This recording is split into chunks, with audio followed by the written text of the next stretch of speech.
وإذا قيل لهم اتبعوا ما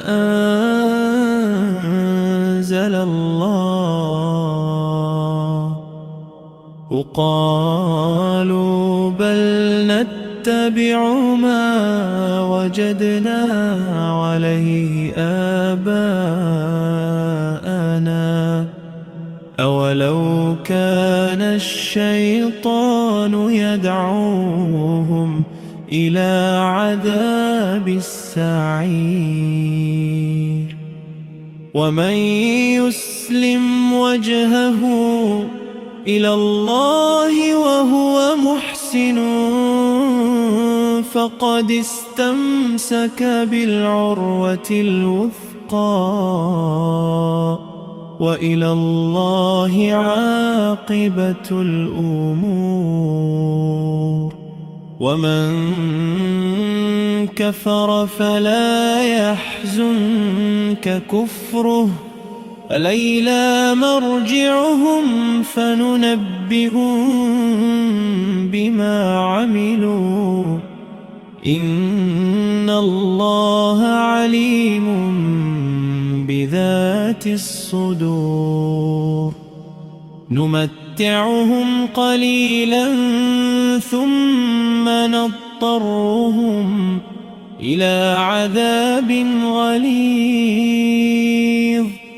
ولئن سألتهم من خلق السماوات والأرض ليقولن الله قل الحمد لله بل أكثرهم لا يعلمون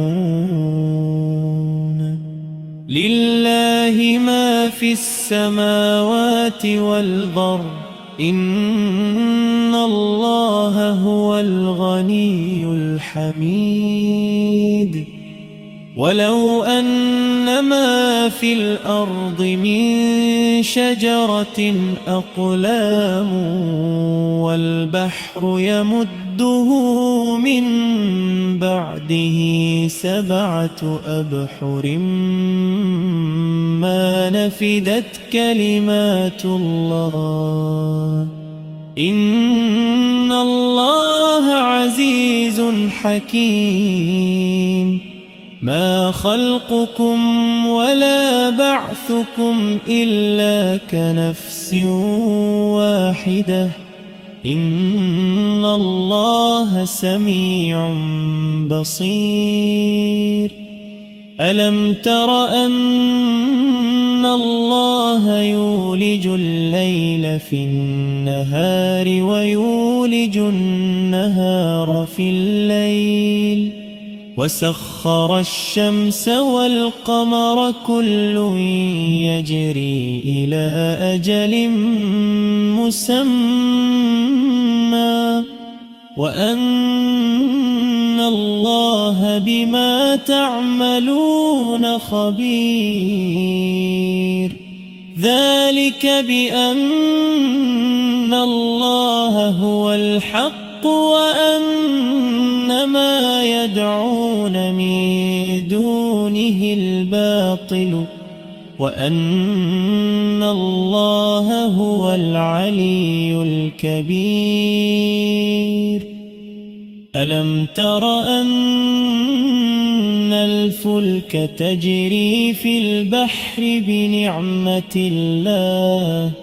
ليريكم من آياته إن في ذلك لآيات لكل صبار شكور وإذا غشيهم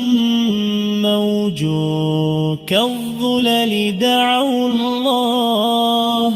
مخلصين له الدين فلما نجاهم إلى البر